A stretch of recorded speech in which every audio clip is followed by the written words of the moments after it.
Aujourd'hui, j'ai envie de vous parler de 3 petites lettres. Ces 3 petites lettres, ce sont la VFC. Est-ce que vous connaissez? C'est la variation de la fréquence cardiaque. Et alors, bizarrement, ça n'a rien à voir avec le cœur.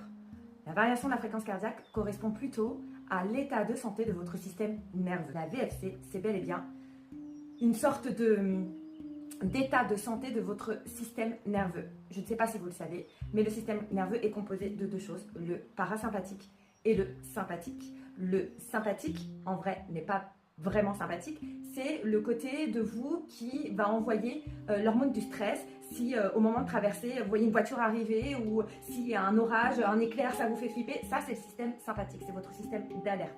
De l'autre côté, vous avez le système parasympathique qui, lui, par contre, c'est ce qui détermine votre calme, votre détente. Et idéalement, pour avoir une bonne VFC, il faudrait une moyenne du 50-50.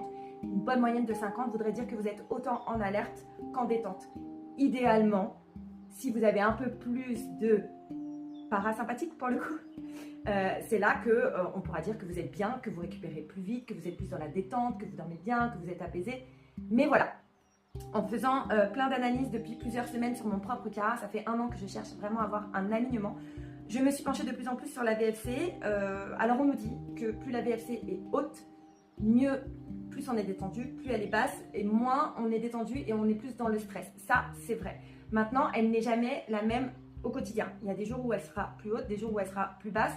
J'ai fait l'erreur de la regarder à un moment donné tous les jours. Maintenant, je vois plutôt à la moyenne, plutôt à la semaine. Une fois par semaine, je regarde ma moyenne et ma tendance. Là où je veux en venir, c'est que on a beau faire tout le développement personnel que l'on veut, on a beau essayer le yoga, on a beau essayer la respiration, on a beau essayer la méditation, on a beau essayer tout ce qui tourne autour de la détente.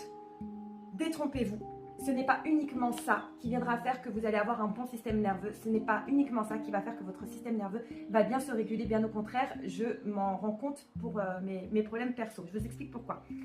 Il se peut aussi que vous ayez des problèmes physiques qui engendrent un stress chronique à l'intérieur de vous. C'est-à-dire qu'il se peut que votre système nerveux se soit mis en alerte parce que vous avez des problèmes de santé ou des blessures qui fait que votre système nerveux, il dit non, tant que tu n'auras pas réglé ça, ta VFC ne remontera pas. Et je m'en suis rendu compte, mais vraiment à long terme, après avoir mis le yoga, la détente, je pense sincèrement que j'ai essayé vraiment beaucoup de choses.